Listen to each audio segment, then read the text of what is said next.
What's up, world? What's up, world? Welcome to another episode of the Show About Nothing podcast. I'm your host, Junes'88, and homie, Izzy Phantasmo. We back in effect. Back in effect. Crazy week. A lot of stuff. Woo! Some interesting things. I think Izzy know one of the interesting things that happen in football. Oh yeah. I want to talk about. I'm from Dallas, y'all. And every time I have on this and this man here, That boy. I get the dirtiest looks. It's like I get the nastiest looks ever. Like I get the dirt. I'm talking about like you would think I got something on me. Like, is this stain on me? Like, what's wrong? Yeah, you got something on you, all right. Is that little chicken on your hat? Chicken? Excuse me. I mean, the chicken on your hat. I mean, like, we 3-0 right now, but it's algae. It's algae on your shirt. Yeah, I mean, what's our record right now? Shut up. You started this. So I'm just saying the fact. I'm just saying the fact. No, I'm not coming at you like a hater, but in the eyes of the people that see you wearing that, they know that you already know what they're thinking. I mean, and I understand. I understand. I would feel the same way if it was vice to the person. So I'm in the Lyft car the other day. Older gentleman talking real greasy, like y'all, blah, blah. Jalen Hurts ain't that good. He can't throw. But then Jalen Hurts threw some darts on Monday night. That crazy catch to I can't even call Buddy name. Like it was just Jalen Hurts was balling. He was balling. And he had the flu. Everybody on the Eagles was snapped up. Jalen Hurts had flu-like symptoms. My boy AJ Brown had a stomach virus, some kind of stomach bug because he ate some Takis the night before. Jason Kelsey was kind of if this was a sick team could do, imagine what 100 if we were playing healthy. So like I'm at Cane's in the mall today. This woman, I'm getting a refill. She's like, I guess you get in front of me with your Eagles gear on. I'm like, oh. I said, but do you trust Dak though? She said, hell no. I'm like, who was he throwing to? I'm like, that's all I'm saying. Like, I mean, wait, are we talking about that right now? I mean, we can segue into it. I mean, like people look at me like I'm nasty when I had this on, but you got to remind them who their quarterback is. Like, how do you get first and goal? You got 3 defenders, 1 on this side, 2 on that side, and you got 3 defenders, and you throw an interception. And that's the game. I watched. So when I got the notification that Arizona was up, right? They was up the whole game. So I'm out and about with some church folk. You know, we go to a local, grill pub area. We're watching some football because we're all in a little fantasy football league. So we're just paying attention, right? Had a good time. Get back. And I noticed, Dallas versus Arizona is on. And I'm like thinking, Dallas going to get this one. You know what I'm saying? Like, it's Dallas, it's Arizona, it's the Cardinals, right? But Arizona goes up and they stay up and they don't relinquish the lead. At all. Josh Dobbs. And here's my Josh Dobbs, journeyman, drafted by the Steelers, goes to the Browns, then goes back to the Steelers, goes to Arizona. He's a starter now because Kyler Murray's out. This man right here on the verge of his very first NFL win. Dallas marching down the field, first and goal. Dak drops back to pass. Open, middle of the field. Kaiser Alexander's hands. And I'm just like, where were you throwing? That was Kaiser White. Kaiser White. You the Alexander. Who the hell is Kaiser Alexander? Yeah, I appreciate that. I knew you knew who I was talking about. Oh yeah. Kaiser White just jumps in, boop, And I'm just like, where were you throwing? Look, my thing is this. You gave up. No, you put 70 points up in 2 weeks. 70 points in 2 weeks just to go to Arizona. You never had the lead. Arizona ran the ball down y'all throat. Now, I want to say, because I got to an argument with my boy, with the homie Anthony. Shout out to my boy Kid Phantom. His thing is they didn't have their star players. They didn't have this, but they had a backup quarterback. A backup quarterback who didn't even have a job before that come in and do that and keep the lead. If that ain't game management, I don't know what is. You know what? You know what I look at? And I know people could say, like, oh, they didn't have Trayvon because he's out with the ACL tear, like he's out for the season and whatever. And, you know, we could all look at Dallas and be like, oh, they have this stout defense, like they're number one, like they're top rated, like this team is just like they control the air, like you really can't pass on them, blah, blah, blah, blah. Is it possible to say that one person not being there really dictates how a team runs? Because it looked like to me like Dallas's defense was just. Here's the thing. And I got the same argument about the. We could talk about that after this. We was talking about that with the Colorado game, and it was talking about old buddy was gone. What's his name? Trevor. What's his name? I can't get the kid's name. Travis Hunter, who was out. It's like they lost him, and then I'm not like that. To me, like the morale of the team is down if one person's gone. Like, bro, if your morale goes down if one person's gone, that shows me that you're not an elite team. You're not as good. If one person dictates how good you are, and you play like that when they're not there, that don't sit well with me. Especially if you're in the NFL, it's like we lost. We didn't have Bradbury and Reed Blankenship. We lost Maddox, and we still got to 2-0 without those people on defense. So you mean to tell me that Trayvon Diggs being a corner, a lockdown corner, a pretty good corner, I'll give him that. He's gone. Everything is in shambles. You're not going to. And then, what's his name? Stephon Gilmore. I heard he was getting roasted all game. Bro, Stephon Gilmore was getting cooked. And like there were certain plays that Stephon was covering that he was lockstep with the receiver at first. And then like a second later, the receiver he's covering got like a half-yard advantage on him. And he just can't keep up. And my thing is, and here's the thing: this ain't no disrespect to the Cowboys. Much I want to disrespect them, I'm just stating the facts. That I'm talking to the fans because I know y'all probably gonna watch this. One man cannot dictate your team. It's not if your team plays like that with one guy gone, you're not good. And I seen it with my team. We lost Bradbury, and Bradbury was out, and Blankenship was out. Maddox is gone. But Swift is his name. That's all. That boy was just eating up the run defense, bro. Wait. DeAndre Swift is a different animal. The fact that this man had over, I think he had like over 200 rushing yards in the entire game. That dude, they took him out the game. And they had what's his name? Kenneth Gainwell in the rest of the game. They took him out. Like he played so good, they took him out the game. Yeah, you're done. You're done for the day. You're done. They play college. You're done. Hold up. Wait, I just want to see. Hold on. Let me see.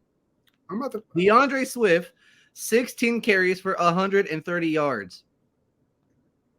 And this, okay, let me look. I'm looking at what you call it right now too. Like, it's over the last two games, 44 carries, 350 rushing yards, and 6.9 rushing average. Let me tell you, this guy, it's just once he gets like the O-line, once they get him something going, he just runs. And my thing is, I looked at Dallas, they couldn't stop the run on Arizona. And here's my thing. They were like, what Shannon Sharp said, they was already building statues off of 2 wins against 2 piss poor teams. Mm-hmm. Then a team y'all should have devoured, you didn't. So how do you sit here, and these are for the realist Cowboys fans, not y'all diehard delusional fans, how do you justify scoring 70 points in 2 weeks Mm-hmm. and getting ran over by a team you should have demolished? I didn't even give Arizona this game. Bro, nobody did. Like, hold on. Let me go right through this real quick. Right. So Dak Prescott, 25 of 40, 249 yards, 1 touchdown, 1 interception. Tony Pollard, 23 carries, 122 yards. Michael Gallup, 6 receptions, 92 yards. Right. Mm-hmm. You hear those stat lines, you're like, oh dang, they cooked. Like, granted, Dak Prescott with a pick, but they cooked. And then you listen and you look on Arizona's side, you got Josh Dobbs, 17 to 21, 189 yards, 1 touchdown. You got James Conner, 14 carries, 98 yards and a touchdown. And then you got Michael Wilson for 2 receptions, 86 yards. Michael Wilson had 6 less yards on 4 less catches. And if you want to go a little bit deeper, Dallas had 416 total yards. Arizona had 400 yards. Dallas had 26 first downs. Arizona had only 20. Dallas won the time of possession battle with 35 minutes, while Arizona had about 25 minutes. But the one thing that killed Dallas, the one thing that hurt them, was the turnover battle. And guess who won the turnover battle? That damn Arizona Cardinals. Like, let's go through the summary real quick. So Matt Prater kicked a 39-yard field goal to start off the game. So it's 3-0 Arizona. Then James Conner runs in a 5-yard touchdown run with a 2-point conversion that got failed. So it was 9-0. Then Dallas scores a field goal. It's 9-3. Second quarter, Rondale Moore hits a 45-yard touchdown run where they also tried to do a 2-point conversion on that after that one, and it failed. So they're up 15-3. Rico Dowdle gets a 15-yard touchdown pass from Dak Prescott. So that's 10-15. 5-point game. Matt Prater hits 2 field goals right after. So by the end of the half, they're up 21-10. But here's my question. How does a team, like I just said, score 70 points in 2 weeks, not do like what went? I refuse to believe Trayvon Diggs is the key reason why. Oh, if Trayvon Diggs was here, we would have won this game. You're not going to get me nobody on this planet will get me, because my team did it without our star on defense. And you seen what happened when they came back. Blankenship got an interception. Our defense ate up Baker Mayfield. Your defense was just, I watched that game too from start to finish. That I'm going to give Baker a pass on that one. Like the offensive line. Now, granted, I actually looked at the stat line just to see exactly what Tampa was dealing with. Right. The fact that they only allowed 2 sacks the entire game is amazing to say the least. But I really feel like, and I watched the Blankenship interception too. Like I had to watch it back. It looked like Baker had the right read. He just held on to it a little like a second longer than he should have. He should have just ripped it. He had the right read, but he gave it to Blankenship. And it looked like Trey Palmer's the guy. He went over your head. His name is Reed Blankenship. He had the right read, but Blankenship, get it? Reed Blankenship. He tucked them boys in. I'm just saying. I didn't throw that. That's a good one. That's good. That's a good one. But okay, so going back to the Arizona Dallas game, right? Because I'm interested to see this route. So, like I said, Arizona had 400 total yards in the entire game, right? Right. So I want to know, like, okay, was the defense just piss poor like all the way around, or was it just one certain area? Let's just like check and see. I just want to say because I want to say this about it because I'm like I'm about to tell you, but by no means, like I said, I turned up a new leaf.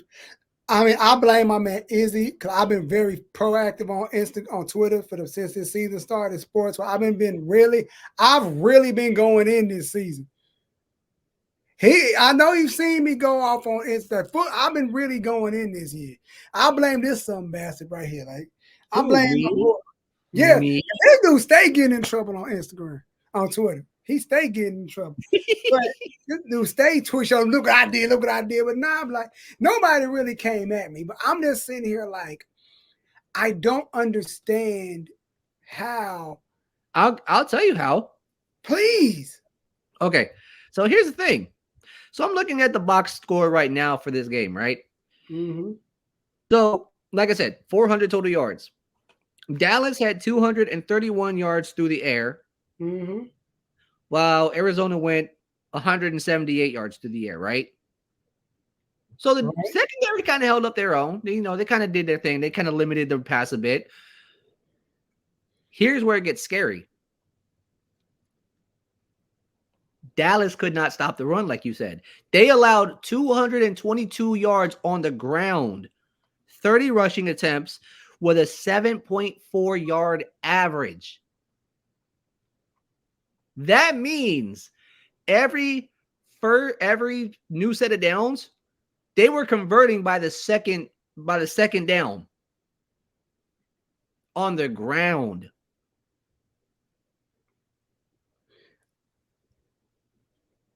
I'm just like, and we're gonna talk about it because there's something that's another thing. Like I just feel like you can't stop the run. This is you just can't stop the run. I noticed it. Like I've been paying attention to it. Like bro, they ran all over you. I mean, like Philly ran off like Philly. It's like I'm like if I'm a run team, like I said, that's why I feel like Zeke is gonna have a very big game this Sunday. I feel like Zeke is he's looking like Zeke of old. He lost weight. He looked like, I feel like Zeke is gonna have his best game this game. And they're back in Dallas too, right? Yep. I could go wrong, but I'm gonna go on record and say he's gonna rush for like 150. Well, here's the thing. I'll give him 150. Well, here's the thing. The RB1 right now for New England is Ramondre Stevenson. Okay, so well, he's probably going to be running back 1 right now, but I wouldn't be surprised if the Patriots and Bill Belichick get Ezekiel Elliott involved in all the plays. 85, I think he's gonna get about 80. He gonna get, like I said, once I feel like this. I'm gonna go on record and say this, but since you say now running back 1, he gonna get a big run. He gonna get one. He gonna get that Ohio State versus Alabama run. Ooh, you think you're gonna pull that one out? He gonna get one of them. If that O-line does what it should do, he gonna get a big. It may not go for a tub, but it's gonna go for at least 85. Boy, hey, look, man, that's gonna be fun. That's gonna be a fun one to watch. But yo, you want to know what's not fun in the world right now? What's not fun in the world right now? You want to know who's not having fun right now in the world? Well, is it a Mile High team? Actually, no. Yes and no, but we're not talking about them. Okay, who are we talking about? We're talking about the Big Apple. We're talking about the Jets. We're talking about the Jets. Oh man, we gotta talk about the Jets. I mean, like they're the Jets. We lost faith. People lost faith in them after Aaron Rodgers went down. Their season was up. It's bad when you know your season is over once the guy that you signed to save the day is gone. it's not only the fact that Aaron Rodgers is gone with the Achilles tear and all that stuff. There seems to be reports of dissension amongst the camp. Mm. There is a report. There's a report per Rich Cimini. I hope I said that name right. Oh, I That don't think you Jets did. coach, that Jets coach Robert Saleh is at risk of losing the locker room over his loyalty to quarterback Zach Wilson. The defense in particular is not happy and tensions are on the rise and they are ready to implode. It seems as if Saleh is seen as a Zach Wilson apologist per the report, and this has been a hot topic among the players in the locker room. The defense knows that if any other player were performing his job the way Wilson was performing his, that player would be benched. Right? So, June, Yes, let's sir. talk about it. We know the Jets are the Jets. Shoots on the Jets. We know the situation is not so pretty right now. Like I've heard on multiple talk shows and multiple facets and areas that as of right now, the only option that the Jets have is Zach Wilson. But do you believe that Zach Wilson's time in New York is pretty much up and done with? Let me tell you, what did we say week 2? I said, yo, I told you with confidence, I'm like, bro, this is Zach Wilson. I said, I was like, you know what? I think Zach Wilson may turn him. I think he may turn up because Aaron Rodgers is down. He may do what he needs to do to get this team where they need to be. But he ain't doing it. And then again, it's kind of like when I said about going back to real quick to Dak, like, why would you sign a quarterback when you got your quarterback? Why would you sign somebody like Trey Lance when you got Dak? Why would you sign Aaron Rodgers when you got your guy, quote unquote? And now you're like, we ain't got no other choice. We don't want Carson Wentz. We don't want Nick Foles. We don't want Kaepernick. Nobody wants to. They don't want. They like we trust, and they don't even trust. Like the life like we don't trust this guy. This guy isn't. He doesn't give us the like now. If you want to tell me about Dave Morales, they're like this. Because like I said, if your quarterback is ahead of the team, like they're like if your quarterback confidence is low, everybody's confidence is gonna be low because they do not believe in you. Like man, Well, you. my bad. Go ahead. Finish When you your lose the locker room, you done lost it. Like the locker room, he don't want to be here. He ain't feeling it. Like we just cashing out at this point. We just might well tank. And then I'm gonna say this. So we all know how the first few seasons went with Zach Wilson. It didn't go well, right? They bring in Aaron Rodgers, and then there's reports saying that Aaron Rodgers is going to be at the helm. He's going to take Zach Wilson underneath his wing. He's going to mentor him. And even Rodgers was like, look, like I want to be here for like maybe 2-3 years and then pass this off to Zach and, let him run it for the rest of his career. So I'm like, all right, you know what I'm saying? I can get behind that because I think the one thing Zach Wilson was missing was that veteran leadership because they didn't have like they had Joe Flacco, but like they didn't really have somebody established as like the guy for Zach Wilson to really look up to while he was in the back developing. Because normally you want to if you bring in a quarterback, through the draft or whatever, you want to have somebody behind him that you want to have somebody that he can get behind, like what the 49ers did with Trey Lance and Garoppolo. Something like that, let the rookie learn the system for a year, get familiar with it. And then once that happens, then you put him up at the helm and then you let him ride. But Zach really didn't have that. Zach didn't really have that. And on top of that, I think the Jets did a disservice to Zach Wilson last year when they benched him for Mike White and then brought him back, but then brought back in Joe Flacco as well. It was like, you kind of rattled the kid's confidence. And now with Aaron Rodgers, everybody was expecting Aaron Rodgers to go the entire season because there were some pretty big games that everybody was looking up to. Like you got the Jets versus the Chiefs, Rodgers versus Patrick Mahomes. You got Aaron Rodgers going to Dallas as a Jet now. You got Buffalo versus the Jets, game 1 of the season. Like there was a lot that that people were looking forward to. But then 4 snaps in, Aaron Rodgers is out with the Achilles tear, and then Zach Wilson has to get tossed right into the fire all over again. Like they're having to process and reconfigure the offense for Zach to like take the reins and really run this offense, when a lot of this offense was really predicated to being tailored towards Aaron Rodgers. Yeah, and it's like when I said about who was it when because we only lost 2 with what's his name, Minshew for the Eagles. Like I feel like in some cases, like the playbook is tailored to your star guy. Like if Izzy is our quarterback, I'm running, but they gonna like this playbook. Everything is designed around his play style. If he's a pocket guy or he's a runner or whatever is designed, all right, cool. We set up for this, but when you're like, all right, now such and such is the guy. Izzy goes down for 3 days, for 3 games. Now you got a game manager. Now you got, okay, now how do I keep this in control? How do I keep us on the board? How do I not mess this up? Now you got to flip the whole playbook again because, okay, now the guy we do not trust is in a tailored thing that's like, this is tailored to Aaron Rodgers. This is like, yo, this is Aaron Rodgers right here. You're like, all right, it's not like when we had Carson Wentz, he was on his last leg, and Jalen Hurts like, all right, I got it. I can do this. Let's do it. And he did it pretty well. But then that next year, they like, all right, cool. Then it is just, all right, cool. Now the playbook is, like, this is what we got. This is where we at.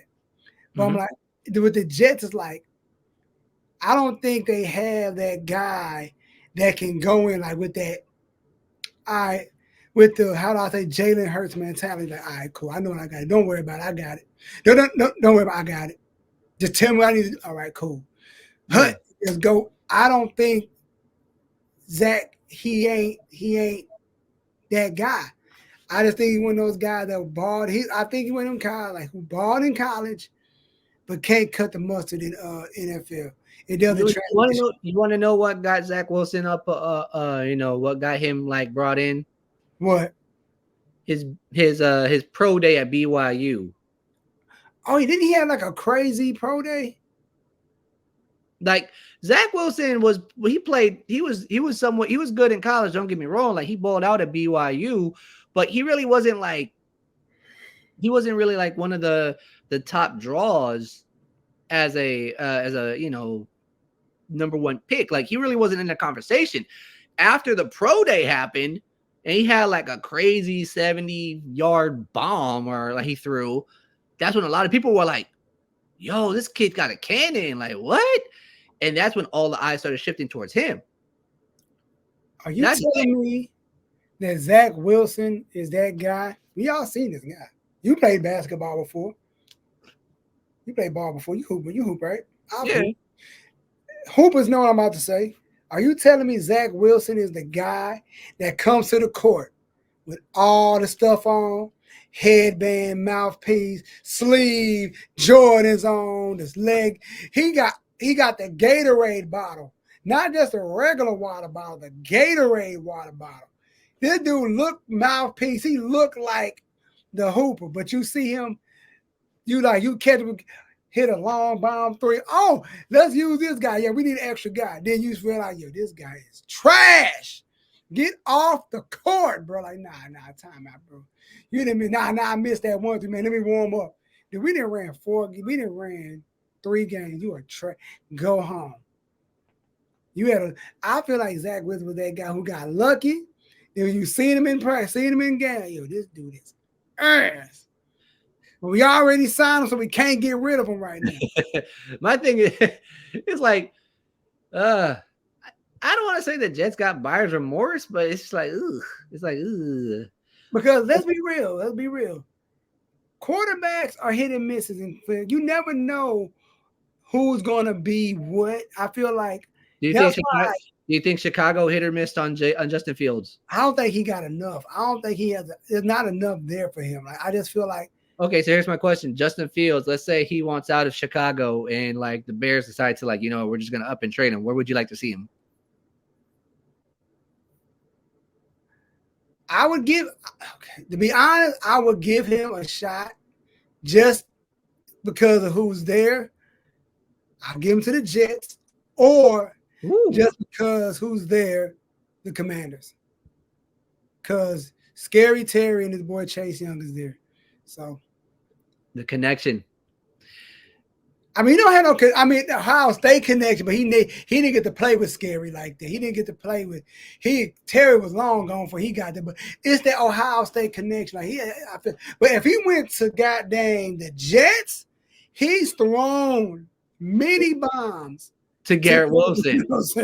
So yeah, I trust him there way more than. But remember, Aaron Rodgers is still there, and he might come back for the next season. So I'm talking like, then the Commanders then, because I feel like there's no other team that needs a quarterback. Either the Commanders or the Giants, and nobody wants to play for the Giants, right? Nobody wants. Commanders, Vikings, Lions. I want to give them a chance to win.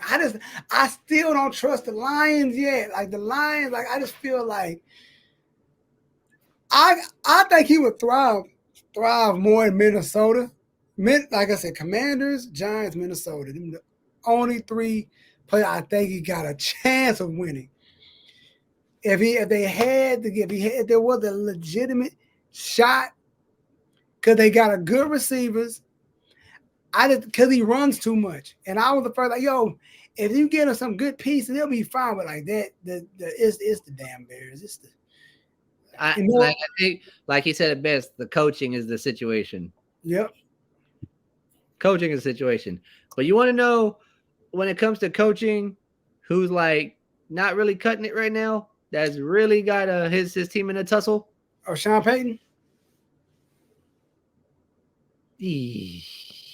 He ain't doing too hot right now. Everybody thought he was going to be the guy to save the Broncos, but no, I'm talking about the freaking Raiders right now. I'm thinking the Raiders. Devontae Adams. What, he won out now? Supposedly, word on the street is Adams recently said the team isn't doing the things they need in order to establish a winning culture. I'm not a Raiders fan, so I ain't got nothing to say about him. I don't follow the Raiders, so I can't even speak on them. Okay, I got a question for you. What's up? Got a question for you, my boy. Let's say me and you, we get on the chat, like just random off the cuff chaff. Right. Off air, we just talking to each other, and I come up to you one day and be like, you know what, June? After everything is said and done, I think I want to cut it and get into the corn industry. Oh, you know where I'm going with this? Yes, I know exactly where you're about to go with this, but continue. Let's just say I pull out and be like, you know what? I want to know what it's like. Like, I want to try and get into the corn industry. What do you think about that? What would you say? I wouldn't even know what to say. I'm like, first I'll be like, you're joking, right? You're like, no, I'm serious. Like, I researched it. Like, I could be making this much money a year if I do this.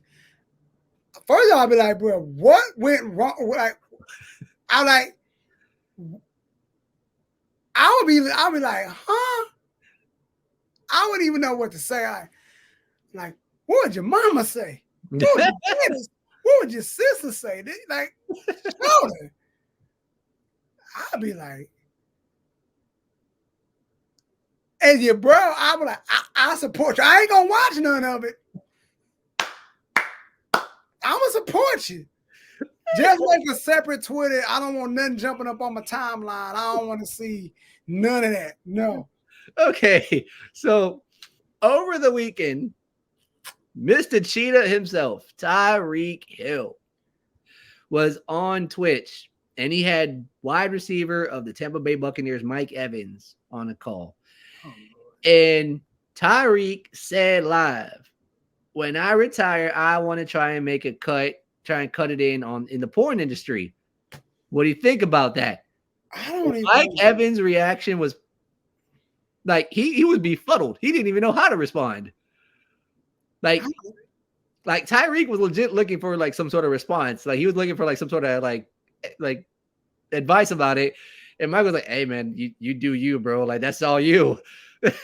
So what would you think? So what do you think about hearing that from Tyreek Hill? I don't think he's. I think it's cap. I just think it's clicks. But I feel like there's no way you go from making billions and millions of dollars to like that's like I don't think it's that's a ass backwards career move. Like, of course he probably make a lot of money doing it because it's Tyreek Hill. You know what I mean? He probably make a lot of money doing it. Yeah. But like, I don't know about that one. What if I told you there was a porn star that actually caught wind of this and was like, I'll help him get involved? Oh my gosh. I'm gonna text it to you. Well, while I'm waiting for that text and we off the buffoonery, can we talk about Joe Burrow and them Bengals taking on the Rams? And when you see there's not a shake your head. There's not a shake your head.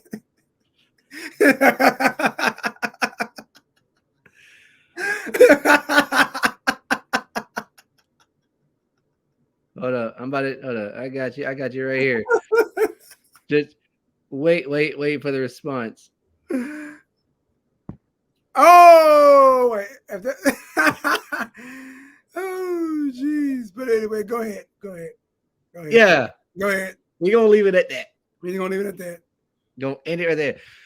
Joe Burrow is thorough, ladies and gentlemen.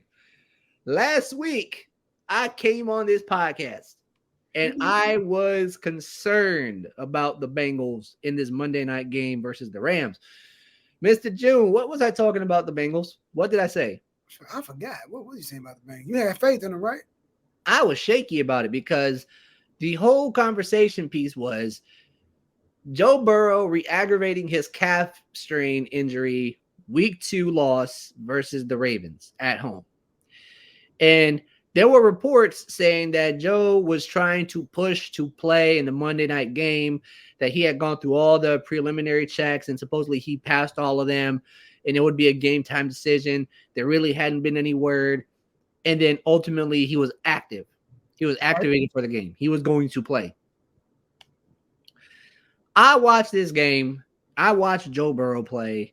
And I'm not going to lie. Was I nervous? Yes.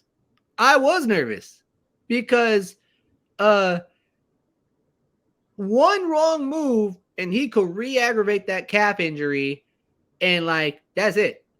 Mm-hmm. And you know, if you think about it, you're coming off of a calf strain, you're trying to re-aggravate an injury. Do you really want to try and play when Aaron Donald is on the other side? I don't. Well, guess what? Joe Burrow said, nah, I'm playing. 0-3 is on the line, and we're not going to take that. So guess what? Put me in, coach. And that's exactly what happened.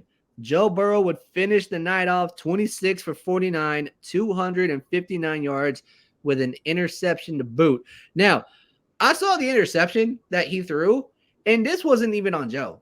This wasn't even on Tyler Boyd, who the ball was going to. This was just one heck of an interception by Kobe Durant. Like, this man, Kobe Durant, hopped up, kind of fell over Tyler Boyd, but had his arm tucked around Tyler. And when he fell, it's like the ball was about ready to hit Tyler in the chest. You just see an arm kind of snag.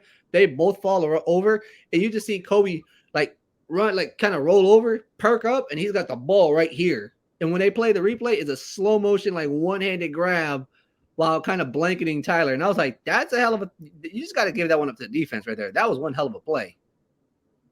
But Joe Burrow looked better this game, throwing wise, than he has in the last 2 games.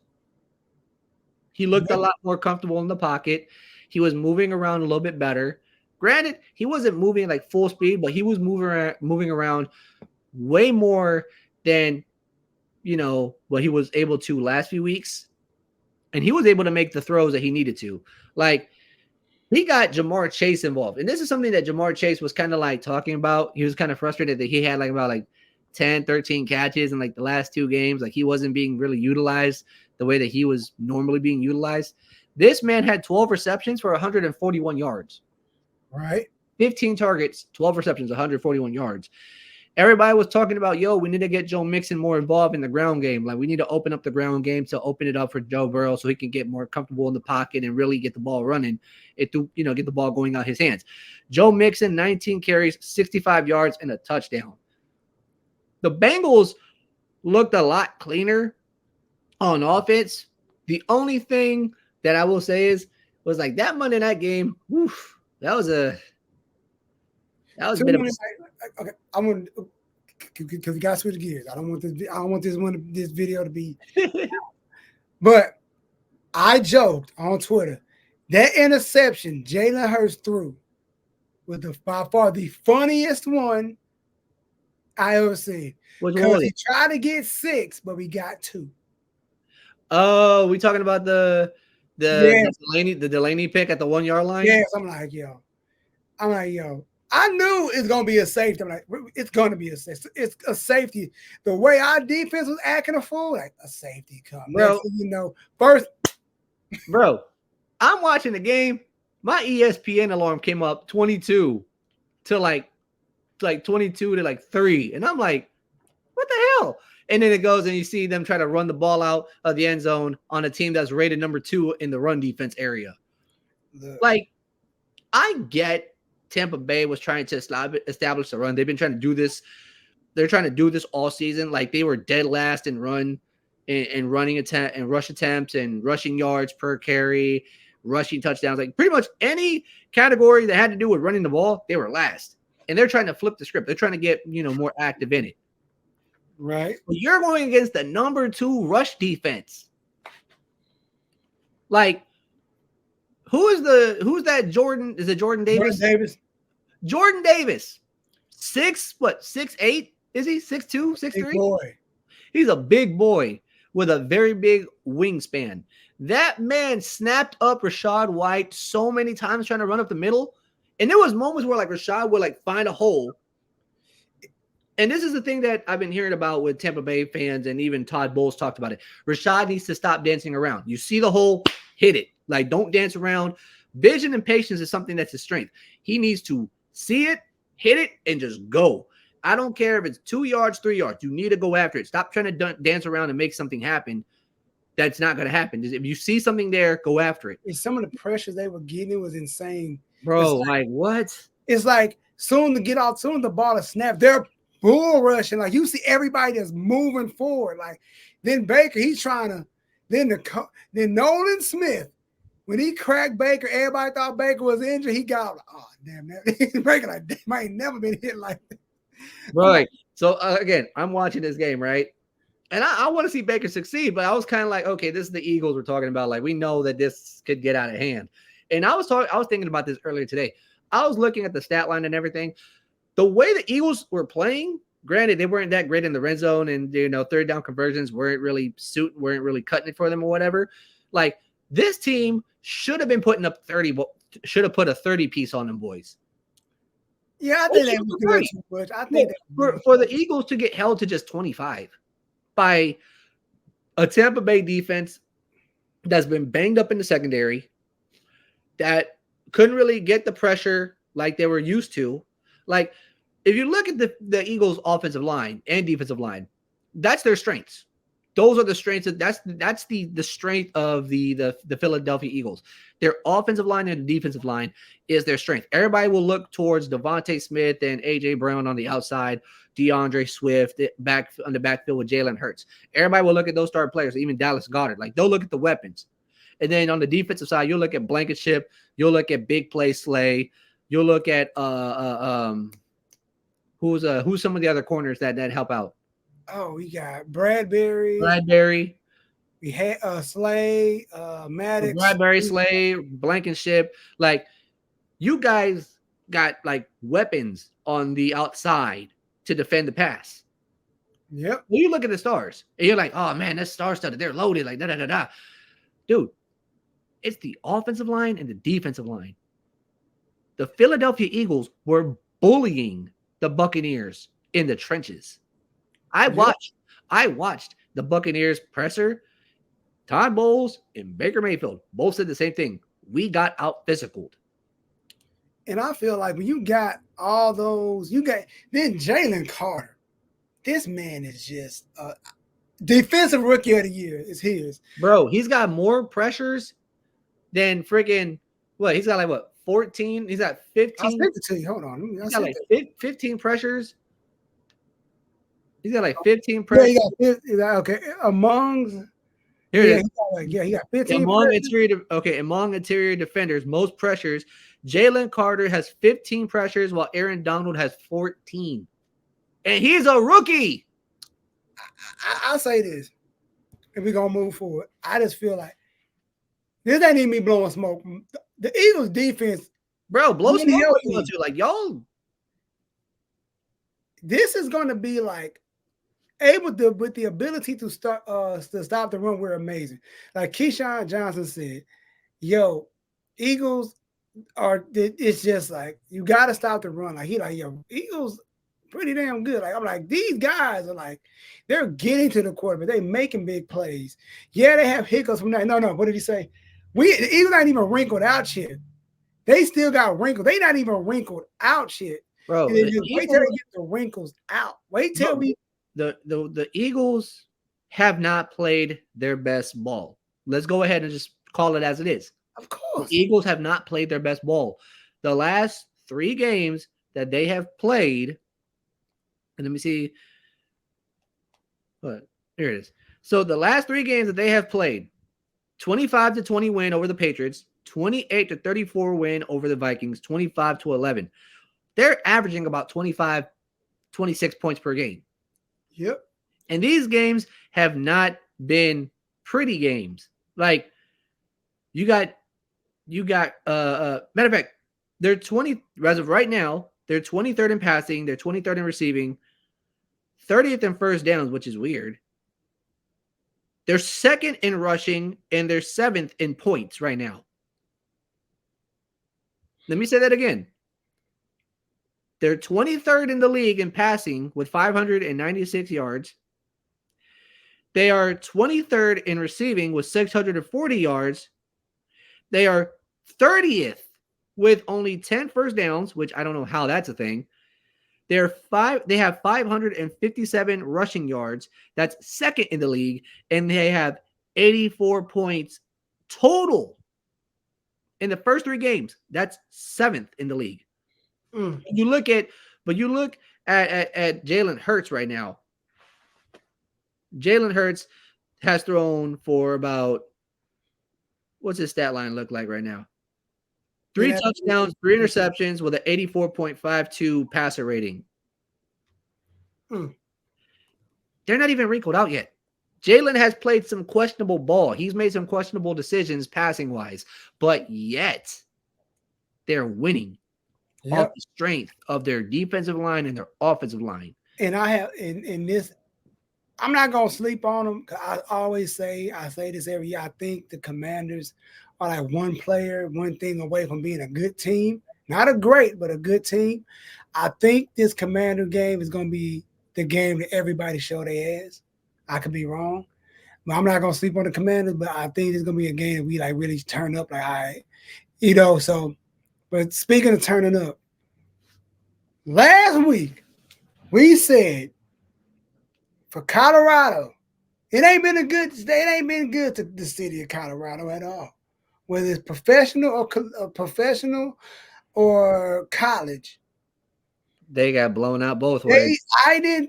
We said that one of these games are going. We both said they gonna lose one of these games. We would be surprised if they won both. Colorado, I don't know what they was on. They came to Oregon disrespecting the